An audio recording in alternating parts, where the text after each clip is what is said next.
Please welcome Senior Vice President of Georgia Bankers Association and Government Affairs Council Chair, Elizabeth Chandler. Good morning. It's a pleasure to introduce Speaker David Ralston this morning. You are all familiar with him, no doubt, but I'm here to share a little more of his background with you.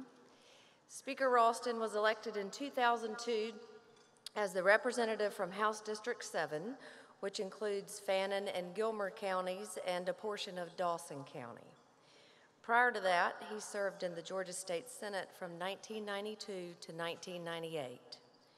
Speaker Ralston has earned many accolades and honors, including Georgian of the Year by Georgia Trend magazine, and most recently, a business champion in the current issue of the Georgia Chamber Profile magazine.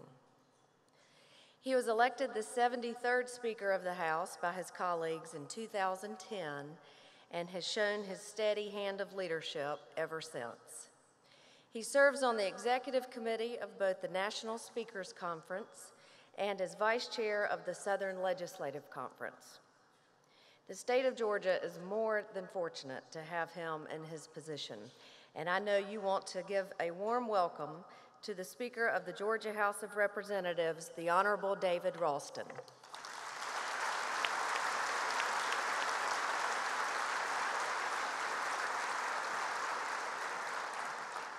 Well, thank you very much, Elizabeth, for that very kind introduction. It's a great pleasure to be with you all this morning, and I want to thank the leadership of the Georgia Chamber of Commerce for inviting me to speak to you. It's always an honor for me to represent the great men and women of the Georgia House of Representatives in any discussion of issues, and I'm happy to do that today.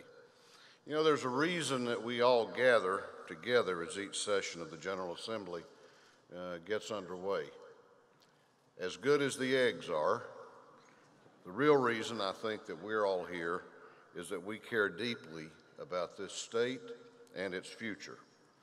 As members and friends of the Georgia Chamber, you want to ensure that Georgia remains the destination that businesses want to call home.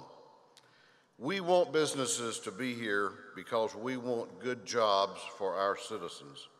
Good jobs allow people to support their families and empower their children to do better than they did. When you get to the bottom of it, what we seek is what every generation of Georgians before us has sought: a strong and prosperous state that offers the best quality of life for its citizens and is always busy striving for the next level of greatness. Transportation has long been a strength of this state. Atlanta has been our capital city for almost 150 years. But as we know, what we now call Atlanta began as terminus, literally the end of the line for the railroad. In fact, I would remind us this morning that it was the legislature, an act of the Georgia General Assembly in 1836, that brought the Western and Atlantic Railroad to a stopping point near what is today known as 5 Points. In the 21st century, and with a population of more than 10 million people, transportation continues to be a driving force behind Georgia's remarkable story. As Georgia has grown, leaders who had the vision and the courage to think beyond today and see what this state needs tomorrow made hard choices that gave rise to the world's busiest airport and one of the fastest growing container ports in the world. Their decisions have resulted in the vast transportation network that moves our state forward every day. In the beautiful mountains of North Georgia, where I call home, we know what a good road can mean to a community. When I was young, a drive from the mountains to visit in Atlanta was an all-day affair. I mean, from way early until way late. And the best we could have was 2-lane roads. Thankfully, now we can make that same trip in less than an hour and a half thanks to an artery known as Georgia Highway 515. The better part of that, though, is that it's only an hour and a half for people in Metro to come to our community and spend lots of money, which creates lots of jobs there. Highway 515 goes by another name. It's called the Zell Miller Mountain Parkway. How appropriate that a road that has transformed our mountain region be named for a giant of those mountains who worked hard on many fronts to leave this state better than he found it. That is what we must still do. In this session of the General Assembly, we must work together, both chambers and across the aisle, to find sensible and responsible solutions to our critical transportation infrastructure needs in Georgia. As you all have likely read, the report from the Joint Study Committee on Transportation paints a bleak picture of doing nothing to maintain and plan for our transportation future. The Joint Study Committee presented us with a list of recommended options. I'm not certain what the final package will look like. I am sure that we will embrace some options and reject others. But let me be clear on one point.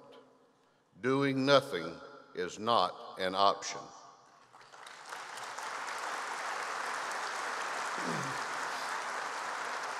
We cannot allow this state to lose its job-creating momentum and fall behind our neighboring states.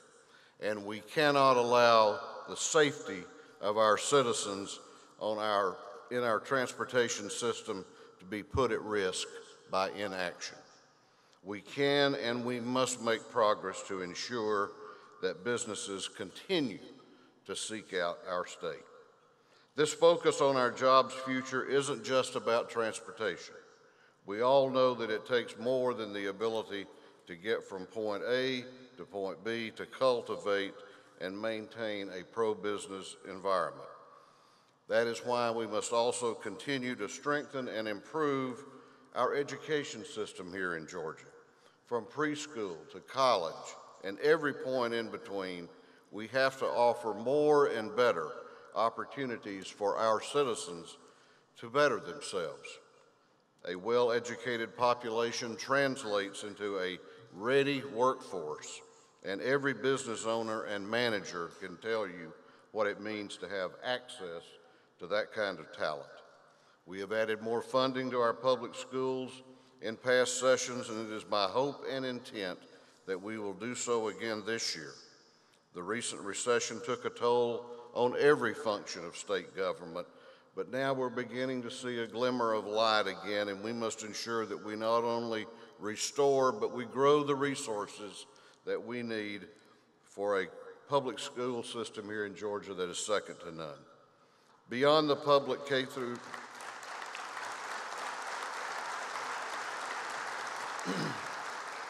Beyond the public K through 12 schools, we must also have a robust system of technical colleges, state colleges, and universities. The governor's High Demand Career Initiative is a great example of how, when we focus on a critical need, we can get results with the resources offered by our technical colleges and our university system. Our colleges and universities have begun implementing creative solutions to keep quality higher education affordable, and I thank Chancellor Huckabee and our Board of Regents for their leadership on this issue. I want to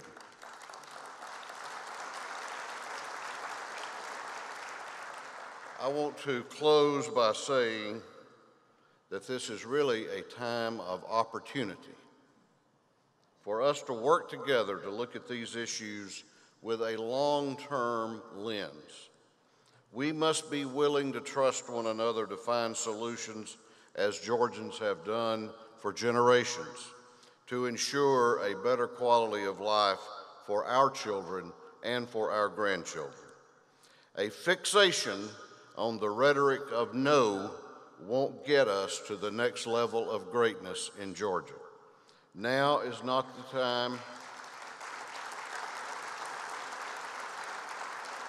Now is not the time for naysaying. Now is the time for those who want to do something to come to the table and offer solutions.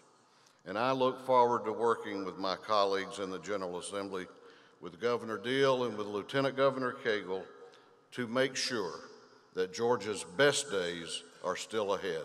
May God bless each of you, and may God continue to bless the great state of Georgia.